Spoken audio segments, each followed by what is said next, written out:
मेधया भीतः कृतं मे गोपाय ಐತಿರಿ ಸಂಹಿತ 2ನೇ ಕಂಡ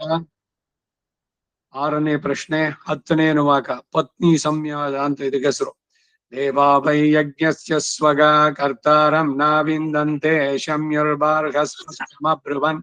ಇಮಂ ನೋ ಯಜ್ಞಗ್ಗ ಸ್ವಗಾ ಕುರ್ವಿತಿ ಸೋಬ್ರವೀತ್ ಪರಂ ವೃಣಯ್ಯ ದೇವಾಬ್ರಾಹ್ಮಣೋಕ್ತೋ ಶ್ರದ್ಧದಾನೋ ಯಜಾತೈ ಸಾಮೇ ಯಜ್ಞಸ್ಯಾಶೀರಾಸದೀತಿ तस्माद्यदब्राह्मणोक्तो श्रद्धदानो यजते शम्युमेव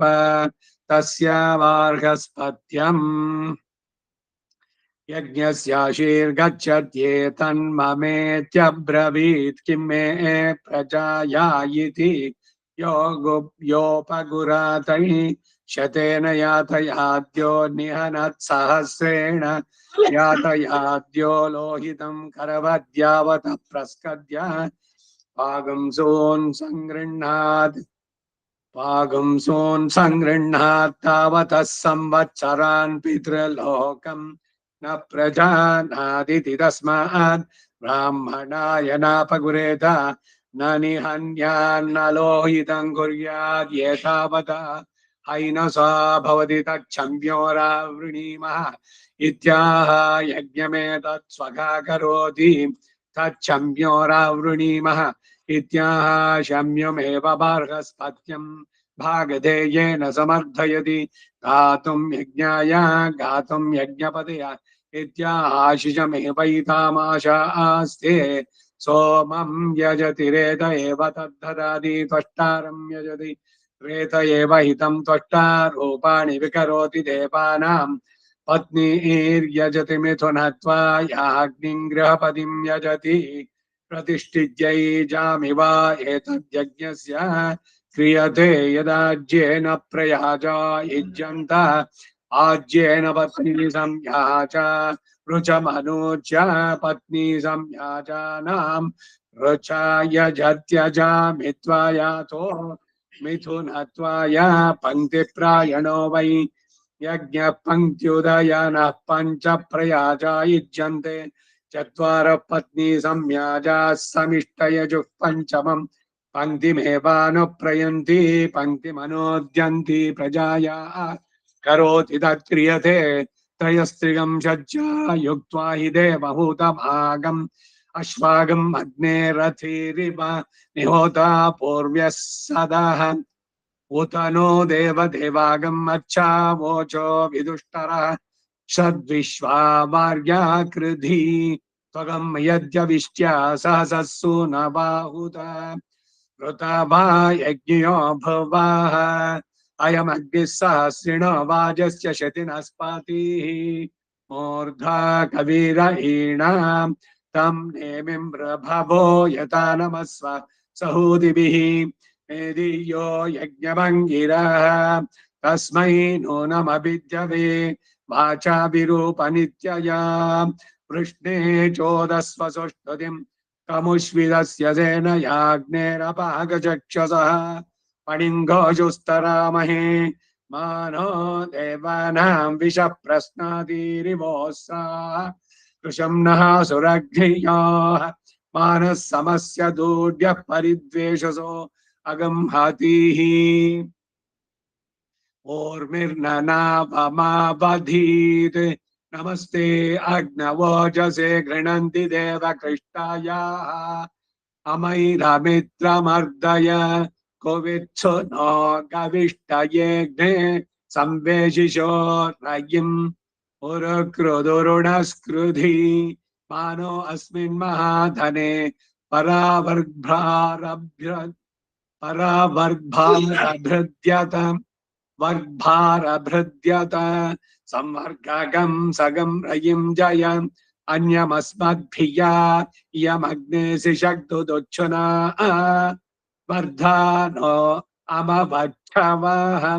यस्याजुषन्नमस्विनश्शमी साक्षावतु नश्शमी मधुर्मकस्य वा दुर्मखस्य वा तं घेदग्निर्वृथा पति परस्य अधि संवतो वरागम् अभ्यातरम् यत्राहमस्मितागम् यत्राहम् अस्मितागम् विद्माहिते पुरा भयमग्ने पितुर्यथा वसः अधा ते सुम्नमीमहि य उग्र इव शर्यः तिग्मशृङ्गो नवगंसगः अग्ने पुरोरुरोजिथा सखाय संवः सम्यञ्च विषग् स्तोमम् चाग्नये वशिष्ठाय क्षितीनामोर्जो नप्त्रे सहस्वते सगं समिद्युवसे वृषन्नग्ने विश्वान्यर्य आम् इडस्पदे समिध्यसे स नो वसोऽन्याभर प्रजापते सवेद सोमा पूषणे मौ देवौ यज्ञममैरधिवृषन्नेकान् विगंशतिश्च उशन्तस्त्वाहवामः उशन्तः समिधीमहि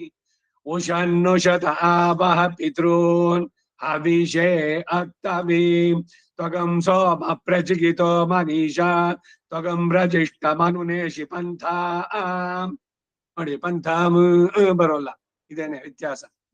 ಯಾಕೆ ಮುಖರ ಕಟ್ಟಿದೆಯಲ್ಲ ಅದರಿಂದ ಪಂಥ ತವ ಪ್ರಣೀತಿ ಪಿತರೋ ನ ಇಂದೋ ದೇವೇಶು ರತ್ನಮ ಭಜಂತ ಧೀರಾ ತ್ವಯಾ ಹಿ ನ ಪಿತರ ಸೋಮ ಪೂರ್ವೆ ಕರ್ಮಾಣಿ ಚಕ್ರೋಪವಮಾನ ಧೀರಾ वन्वन्नवातः परिदीगं रपोर्नु वीरेभिरश्वैर् मखभा भवानः त्वगं सोम पितृभिः संविधानो नोद्यावा पृथिवी आततं था तस्मै त इन्द्रो हविषा विधेम वयग्गस्य पतयोरयेणाम् अग्निश्वात्ताः पितर येह गच्छत सदः सदः सदत सुप्रणीतया अत्ता हवीगं क्षिप्रयतानि भर्गिष्यता रैगं सर्ववीरं दधातना भर्गिषद पितर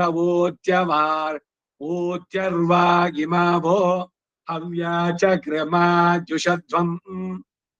आगता वशाशन्तमेनाथास्मभ्यगम् शम्य ररपो ददात शम्यो ररपो ददात शम्योः अरपो ददात ಅದೇ ಅಕಾರ ರಕಾರ ಆದೇಶ ಬರೋದು ಯಾಕೆಂದ್ರೆ ಶಮ್ಯೋಹ ಅರಪೋ ದದಾತ आहं पितॄन् सुविधत्रागम् अवित्सिनपातञ्च विक्रमणञ्च विष्णोः परिषदो ये स्वदया सुतस्य भजन्त पित्वस्तयागनिष्ठाः उपहूता पितरः सौम्यासो बर्हिष्येषु निधिषु प्रियेषु त आगमन्तु तैःष्टुवं त्वधिब्रुवन्तु ते अवन्तु अस्मान् उदीरतामवर उत्परासवन्मध्यमा पितर सौम्यासः असुम्य ईयुरवृकारुतज्ञास्तेनो वन्तु पितरो हवेषु इदं पितृभ्यो नमो अस्त्वद्यये पूर्वासो य उपरास ईयुः ये पार्थिवीरजस्यानि शब्दा एव नूनगं सुरजनासु विक्षु यथा न पितरः परास प्रत्नासो अग्नरुतमाजुषाणाः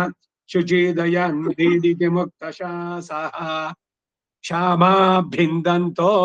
अरुणीरपौरन् यदग्ने गव्यवाहन पितॄन् यक्षृतावृधाः प्रचहव्यानि वक्षसि देवेभ्यश्च पितृभ्यः त्वमग्न ईडितो जातवेदो वा धव्यानि सुरभीणि कृत्वा प्रादा पितृभ्यः स्वथा याति अक्षन्नधित्वं देवप्रयत हवीगंषि मातरी कव्यैर्यमो अंगिरोभिर्बृहस्पतिर् ऋक्वभिर्वावृतानः यागश्च देवावृधुर्ये च देवान् स्वाहान्ये स्वधायान्ये मदन्ति इमं यमप्रस्तरमाहिसीदाङ्गिरो पितृभि संविधानः आत्वा मन्त्र कविशस्ता वहन्त्वेन राजन् हविषामादयस्व अंगिरो विरागैः यज्ञियेभिर्यमवैरोपैर्यमादयस्व विवस्वन्तगं हुवे यः पिता तेऽस्मिन् यज्ञे बर्हिष्याद्विषद्य अंगिरसो न पितरो न भग्वा अथर्वाणो भृगवः सौम्यासः तेषां वयगं सुमतौ यज्ञियानामपि भद्रे सौमनसे स्याम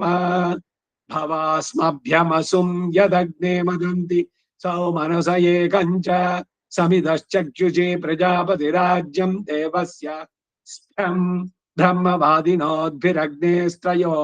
मनुः पृथिव्या पशवोऽग्निधे देवा वै यज्ञस्य युक्ष्वो शन्तस्त्वाद्वादश समिधो याज्या तस्मान्ना भागगम् हितमन्वित्याः प्रजाभा आहेत्याः युक्ष्माहि सप्ततिः समिधः सौमनसे स्याम हरिः ओम् हरिः ओम् प्रजापतिरकामयत प्रजा सृजेयेति ನಿಧಾನಕ್ಕೆ ಸ್ವರ ಅಲ್ಪ ಪ್ರಾಣ ಮಹಾಪ್ರಾಣಗಳು ಎಲ್ಲ ಗಮನಿಸಿ ಹೇಳಿ ಆಮೇಲೆ ಅರುಣ ಪ್ರಶ್ನನ ಮುಂದುವರಿಸಿ.